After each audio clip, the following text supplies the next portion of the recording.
mặtទឹកđây Campuchia Krau mà nơi pe đây sập phía bà răng man cắtទឹកដីកម្ពុជាក្រោមដែលហៅថាគោសង្ស៊ីហ្នឹងឲ្យទៅវៀតណាមវាល្មិចនៅពេលហ្នឹងចដូនចតាបកាច់យកទាំងអស់ហ្នឹងមិនក៏បន្តបានណា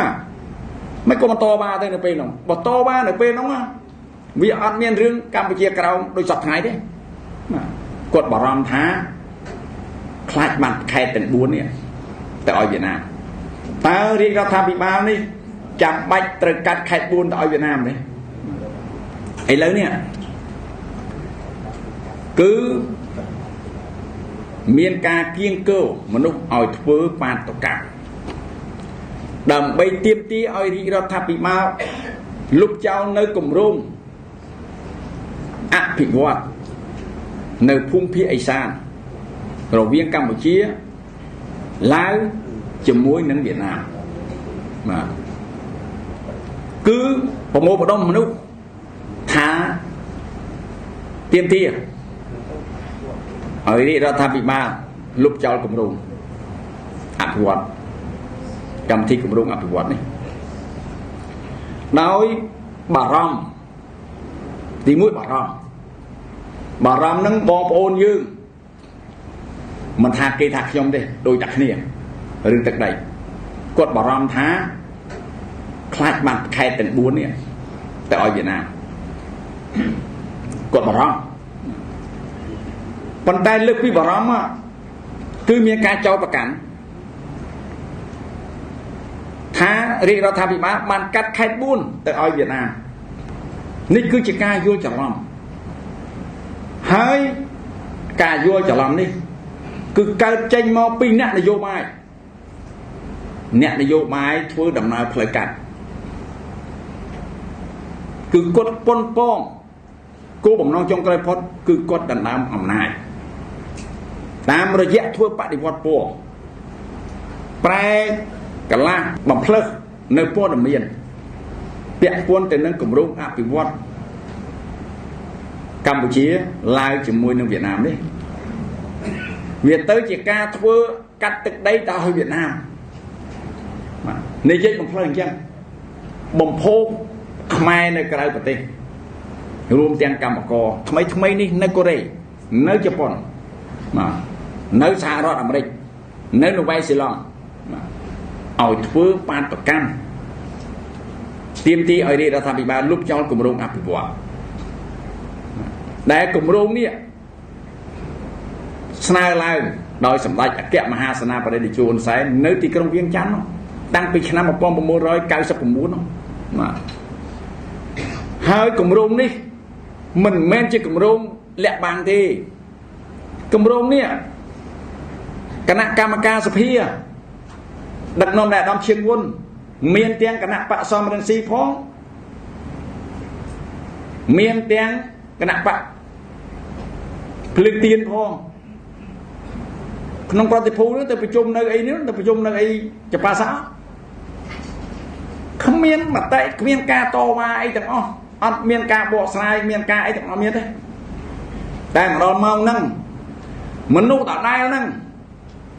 ណាដែលរត់ចោលស្រុកហ្នឹងគាត់ថាហ្នឹងគឺកាត់ទឹកដីឲ្យវៀតណាមចុះកាលអាលោកឯងទៅប្រជុំជាមួយគេជាមួយឯងដែរហ្នឹងមិននិយាយមាត់ទឹកដីកម្ពុជាក្រោមនៅពេលដែលសភាបារាំងបានកាត់ទឹកដីកម្ពុជាក្រោមដែលហៅថាគោសង្ស៊ីហ្នឹងឲ្យទៅវៀតណាមវាល្មិចនៅពេលហ្នឹងចដូនចតាបកាច់យកទាំងអស់ហ្នឹងមិនក៏បន្តបានណាមិនក៏បន្តបានទៅនៅពេលហ្នឹងបន្តបាននៅពេលហ្នឹងវាអត់មានរឿងកម្ពុជាក្រោមដូចសពថ្ងៃទេណាខ្ញុំជឿថាវាអត់ដែរសពថ្ងៃទេ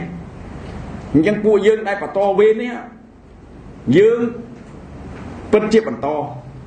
ពីពពកបរោះរបស់យើងដើម្បីយើងការពារទឹកដីរបស់យើងតាមក្របខ័ណ្ឌនៃផ្លូវច្បាប់ដោយសន្តិវិធីបាទប៉ុន្តែវាអត់មានតអត់មានអាណាតាមប្រវត្តិគឺអត់មានអាណាឡើងទៅជំទាស់ជាមួយនឹងសភាបារាំងនេះបាត់ទឹកដីអញ្ចឹងយើងទាំងអស់គ្នាមានឈាមជួរជាខ្មែរកើតនៅលើដីខ្មែររស់នៅលើដីខ្មែរយើងស្រឡាញ់ជាតិស្រឡាញ់ប្រជាជនរបស់យើងស្រឡាញ់មាតុភូមិរបស់យើង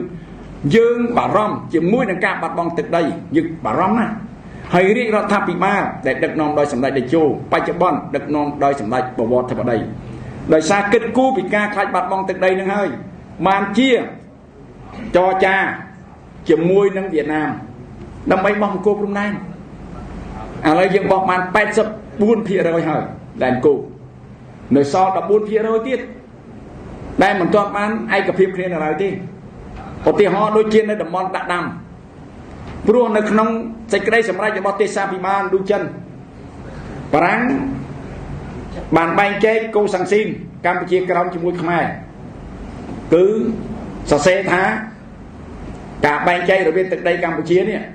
ជាមួយទឹកដីកូសាំងស៊ីននេះគឺរត់តាមព្រែកដាក់ដាំប៉ុន្តែអ្នកទៅបោះបង្គោលព្រំដែននោះទៅបោះនៅដាក់ហ៊ូតប្រហែលជាជាប់30 គីឡូម៉ែត្រពីដាក់ដាំហ្នឹងទៅចូលក្នុងដីវៀតណាមសប្តាហ៍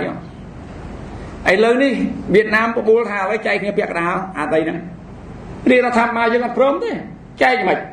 ព្រោះអាបង្គោលព្រំដែននៅនោះនៅរែងដាក់ហ៊ូតនោះបាទរីឯអាលើកណ្ដាលគេទៅសេដាក់ដាំដល់អាបង្គោលព្រំដែនទៅបោះលើដាក់ហ៊ូតនោះចឹងអាដាក់ហ៊ូតវានៅក្នុងដីវៀតណាមអាដាក់ដាំវានៅតាមអាព្រំដែនដែលយើងកំពុងនៅស្រុកស្ថ្ងៃអញ្ចឹងរាជរដ្ឋាភិបាលយើងអត់ព្រមទេនៅតែឥឡូវនេះរាជរដ្ឋាភិបាល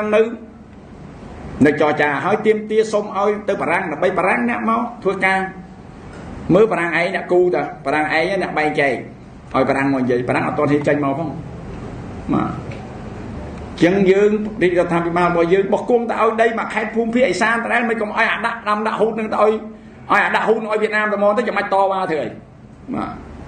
នឹងនៅចំណុចមួយចំនួនទៀតដែលមិនទាន់បានឯកភាពគ្នាបាទតើរាជរដ្ឋាភិបាលនេះចាំបាច់ត្រូវកាត់ខេត្ត4ទៅឲ្យវៀតណាមទេដូច្នេះវាគ្មានហេតុផលគឺការខុសគ្នារវាង